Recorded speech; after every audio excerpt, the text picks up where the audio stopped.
Talvez você já tenha ouvido falar da ilha de Lindisfarne, na costa leste da Nortúmbria, no norte da Inglaterra. Segundo os historiadores, foi ela que marcou o início da era das invasões vikings na Europa. Se você já assistiu a série Vikings, do History Channel, você viu a história de como Ragnar Lothbrok chegou na ilha de Lindisfarne, na primeira vez que ele navegou em direção ao oeste, e não encontrou muita resistência para saquear, destruir e roubar. A ilha, em 793, foi palco de um terrível massacre. Ela era habitada apenas por monges e fazendeiros locais que garantiam ajuda e subsistência ao monastério. Até hoje, a ilha de Lindisfarne é conhecida como Holy Island, ou Ilha Sagrada, pois nela viveram 2 homens que hoje são considerados santos, no século 6 e 7 DC, um pouco antes dos vikings chegarem. Eu falo de Aidan e São Cuthbert. O que me traz a esta ilha é uma busca por compreender mais e pisar no solo onde viveu Aidan de Lindisfarne, um culdeu. Ali, o mosteiro que ele estabeleceu era um mosteiro de cristãos celtas. O cristianismo culdeu era um cristianismo sincrético, um gnosticismo primitivo, um cristianismo original que foi sincretizado com o druidismo antigo. Não houve conversão, não havia relações de poder com Roma, nem com o Papa, nem com a Igreja Católica. Era uma vida monástica e uma busca mística e ligada à natureza, de uma vida prática, permeada pelos preceitos cristãos, influenciada pelas tradições celtas antigas. Aidan fora aluno de São Columba da ilha de Iona, que trouxe pela primeira vez esse cristianismo celta para a Escócia. A pedido do rei Oswald da Nortúmbria, que vivia no castelo de Bamburgh, castelo este que pode ser visto da costa da ilha de Lindisfarne, Aidan foi morar em Lindisfarne e partiu de Iona para criar uma nova comunidade na costa leste. A ilha é uma ilha de maré, o que quer dizer que não é uma ilha de verdade.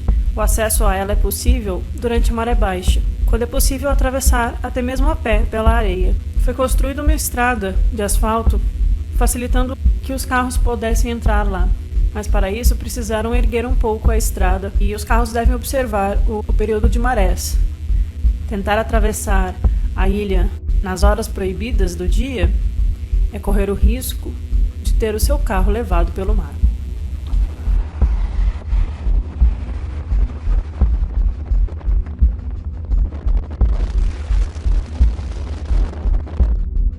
Então, em nossa viagem, acordamos em Newcastle e partimos, dirigindo por 1 hora, em direção à ilha de Lindisfarne.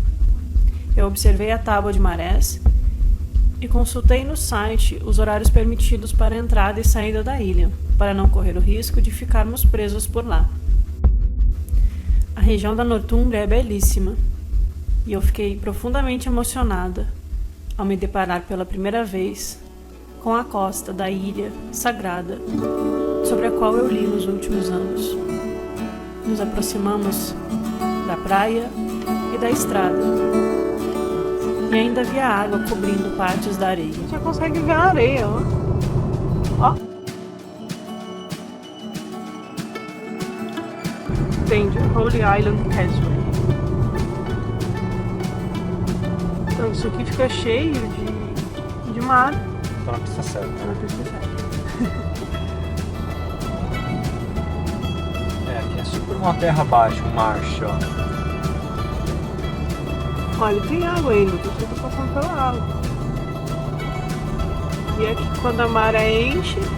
Aqui que cobre quando a maré enche. Cobre uma van até a metade, assim, se leva o carro mesmo.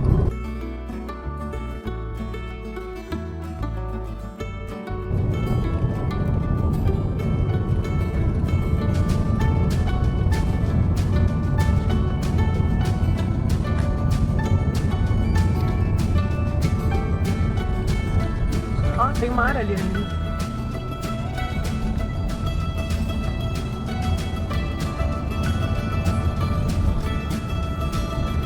Eles fizeram um elevado para conseguir passar os carros.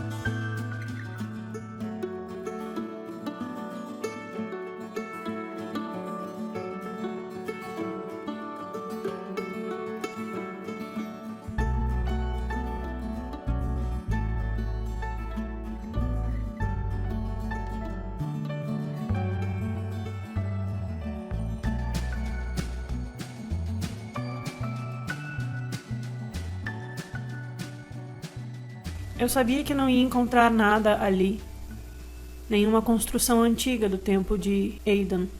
Existe na ilha ruínas de uma paróquia, de uma catedral, de um mosteiro.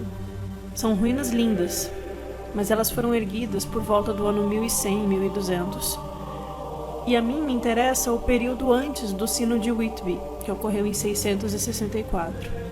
Eu queria pisar no solo onde Aidan pisou, olhar para a paisagem que ele olhou, caminhar pela areia onde os monges caminhavam e me sentir parte daquele momento na história, pois as construções podem ser destruídas, mas as paisagens pouco mudam, e estar na ilha de Lindisfarne para mim era uma grande emoção.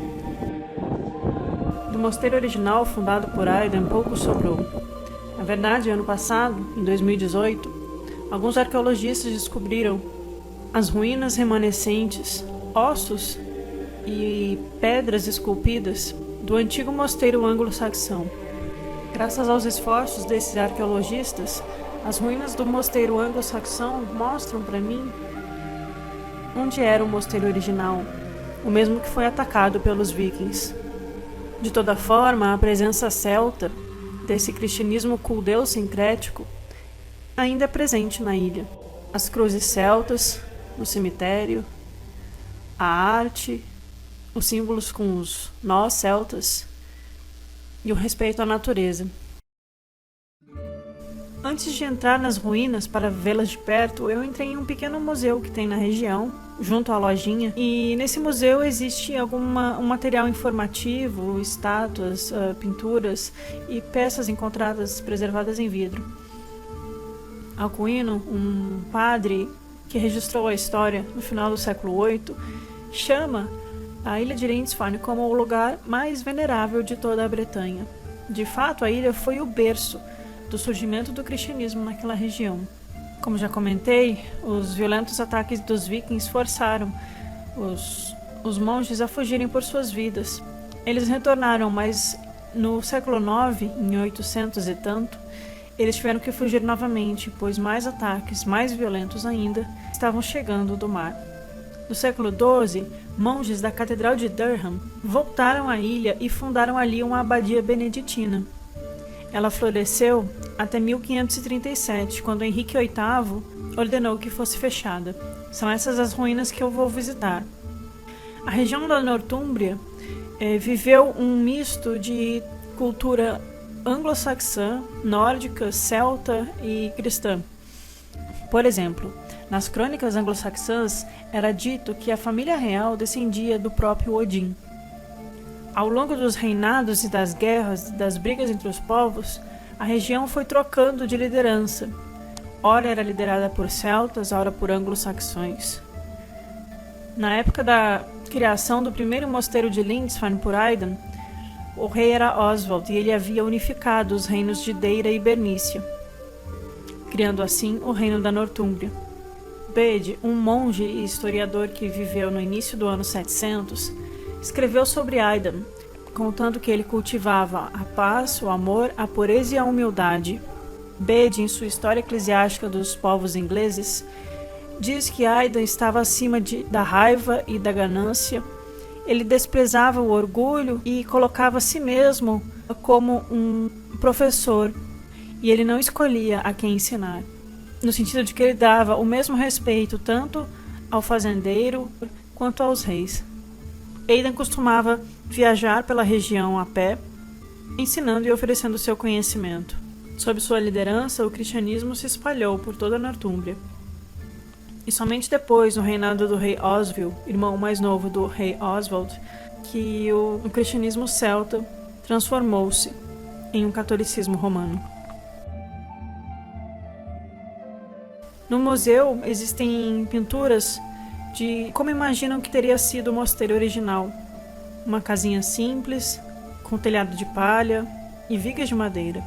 Sabe-se disso a partir de estudos arqueológicos e estudos literários, descrições de como eram as casas na época. O museu recria como teria sido o mosteiro original. Uma pedra encontrada na região faz alusão às invasões vikings. De um lado, o sol, a lua, uma cruz, uma pomba e mãos em oração. E de outro lado, homens bradando espadas e machados em uma fila violenta. Pedaços de cruzes celtas, entalhadas artisticamente. O pedaço bem conservado mais antigo encontrado é de cerca de 775. Mas eu sigo então para as ruínas do mosteiro beneditino erguido no século XII. E aqui as ruínas do mosteiro onde os vikings chegaram para saquear. Aí tem umas cruzes celtas. Agora a gente vai entrar aqui nas ruínas. Tá muito frio, tá um vento que vem do mar ali. A gente fez bem de trazer todas as roupas. Felipe olhando as lápides. Muito bonitinho, né? O cemitério. Olha as florzinhas. Caminhando pelas ruínas, conseguimos ver onde fica a nave e o coro da catedral. Aqui eu tô dentro das ruínas da última igreja que sobreviveu. E aqui tem a base de uma cruz celta. Elas eram fincadas na pedra. Mas caiu.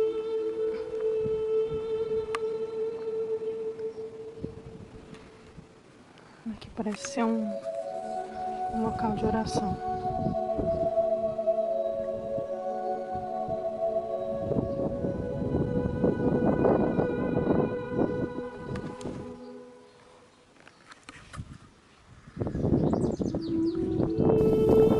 Andando pelas ruínas, eu passo pela nave central da catedral e identifico onde ficava o coro e o altar.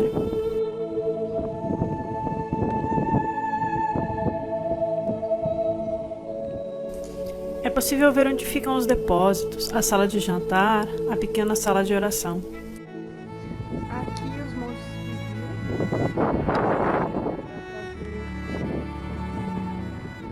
Aqui era o espaço mais comunitário, onde ficavam os quartos dos monges. Eu caminho em direção à cozinha e é possível entender onde ficava o forno de fazer o pão, a lareira para o grande caldeirão para cozinhar os ensopados. É possível ver onde ficavam os depósitos, a sala de jantar, a cela de oração. Aqui é a cozinha.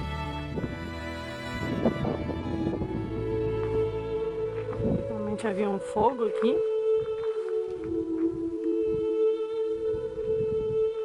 Ficava ao lado oposto do templo, entre os quartos e a área comum.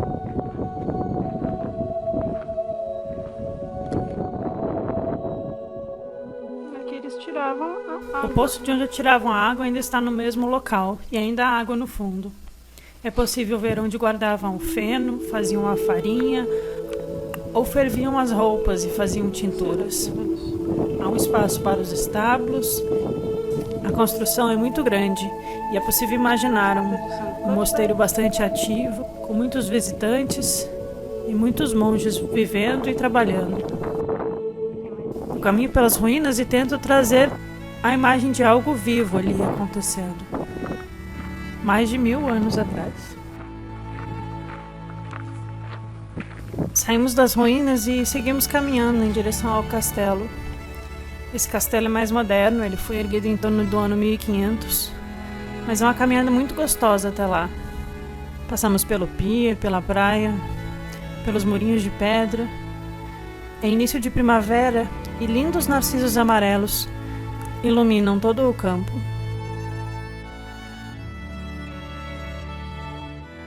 Perto do pier e perto do castelo encontramos um jeito muito inteligente de aproveitar barcos velhos. Os barcos emborcados, virados de cabeça para baixo, se transformam em depósitos, em casinhas. Que virou uma casinha. E até em locais para dormitório. Então nos despedimos da ilha de Lindisfarne e olhamos para o horizonte, em direção ao castelo de Bamburgh. É a nossa próxima parada.